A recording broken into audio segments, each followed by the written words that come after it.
আউযু বিল্লাহি মিনাশ শাইতানির রাজিম। বিসমিল্লাহির রহমানির রহিম। সম্মানিত দর্শক শ্রোতা, আশা করছি মহান আল্লাহ সুবহানাহু ওয়া তাআলার অশেষ রহমতে আপনারা প্রত্যেকে ভালো আছেন। আলহামদুলিল্লাহ, আমিও ভালো আছি। ঝিনাইদহ জেলার মহেশপুর উপজেলার আলমপুর গ্রাম থেকে সবাইকে স্বাগত জানাচ্ছি। আমি কোরআনী চিকিৎসক রাকি ও মুদাব্বির মুহাম্মদ শাহিন। ইতিমধ্যেই আপনারা জানেন যে আমরা ইউটিউবের মাধ্যমে বা অনলাইনের মাধ্যমে একটি কোর্স শুরু করেছি। যারা জিন জাদুর চিকিৎসা শিখতে চান, জিন জাদু নিয়ে কাজ করতে চান, তাদের জন্য সম্পূর্ণ বিনামূল্যে মুদাব্বির ও রুকায়া কোর্স শিক্ষা। ইতিমধ্যে আমাদের তিনটা ক্লাস হয়ে গিয়েছে। যারা ওই 3টা ক্লাস দেখেননি, আপনাদের প্রত্যেককে অনুরোধ করব আমাদের প্রথম 3টা ক্লাস দেখে আসুন, তা না হলে বুঝতে আপনার জন্য কষ্ট হয়ে যাবে আজকের এই ভিডিওটি। চলুন কথা না বাড়িয়ে শুরু করি আমাদের আজকের ভিডিও। মুদাব্বিরের গুণাবলী।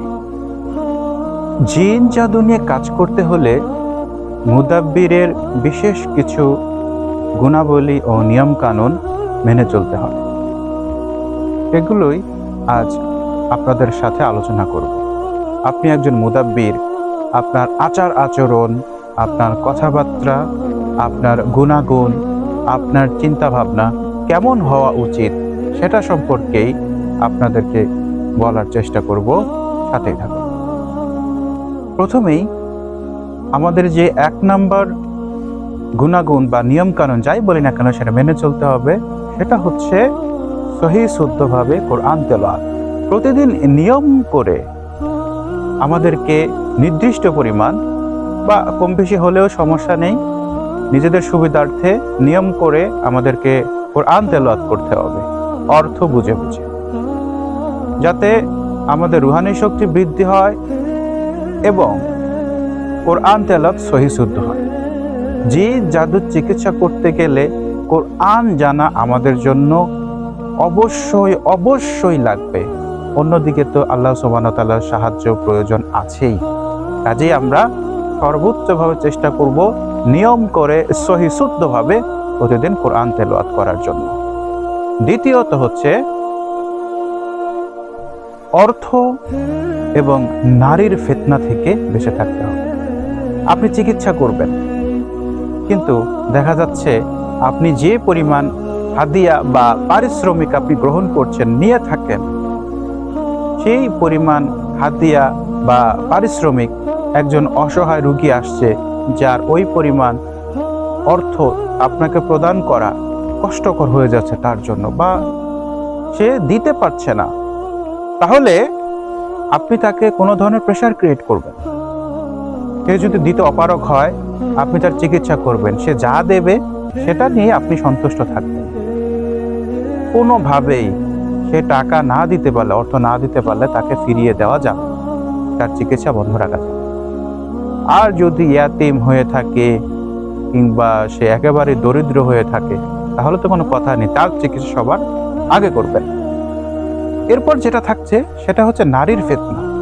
আপনি চিকিৎসা করার সময় অনেক মহিলা রোগী আপনাকে দেখতে হবে, আপনাকে সর্বদিক থেকে সজাগ দৃষ্টি রাখতে হবে।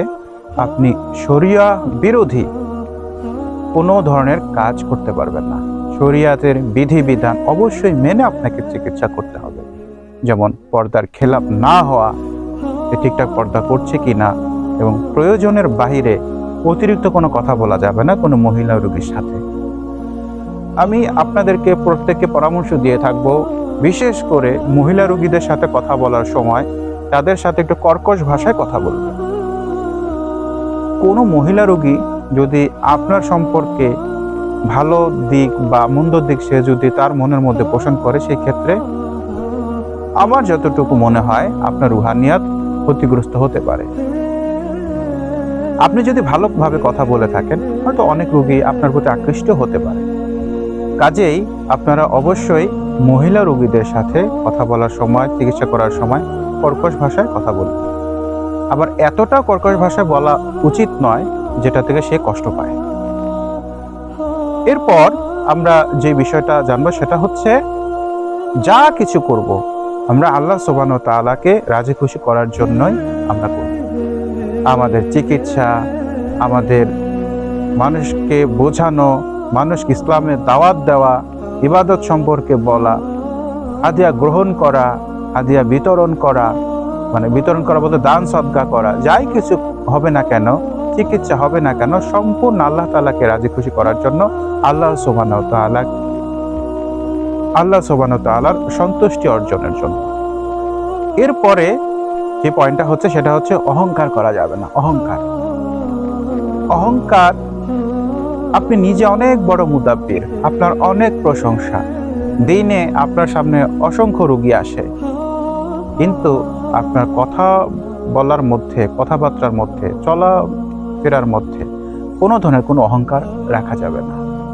নিজের ব্যক্তিগত অহংকার তো নয়, এমনকি কোনো জিন্নাতের সাথেও কোনো ধরনের কোনো অহংকার করে কথা বলা যাবে না।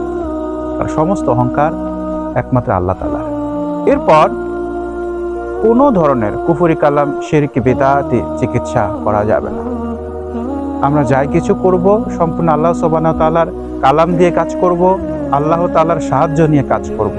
আল্লাহ সুবহানাহু ওয়া তাআলার কোরআন সুন্নাহ ভিত্তিক, কোরআন সুন্নাহ বহির্ভূত কোনো ধরনের শিরক, বিদআতি, কুফরি কালাম, তন্ত্র মন্ত্র কোনো কিছুই আমরা ব্যবহার করব না। তো আজকে আমাদের ভিডিওটি আমরা এখানে শেষ করতে যাচ্ছি। পরবর্তীতে আমরা অবশ্যই নতুন কোনো ভিডিও নিয়ে বা পরবর্তী ভিডিওতে বাকি গুণাবলী আপনাদের সাথে শেয়ার করব। আপনারা প্রত্যেকেই আমাদের সাথে থাকুন। আপনাদের মতামত জানাতে চাইলে অবশ্যই আমাদের কমেন্ট সেকশনে কমেন্ট করুন। ভিডিওটি ভালো লাগলে লাইক করুন এবং অন্যকে জানানোর জন্য শেয়ার করুন। সকলে ভালো থাকুন, সুস্থ থাকুন, যে যেখানেই থাকুন না কেন নিরাপদে থাকুন। আসসালামু আলাইকুম ওয়া রাহমাতুল্লাহ।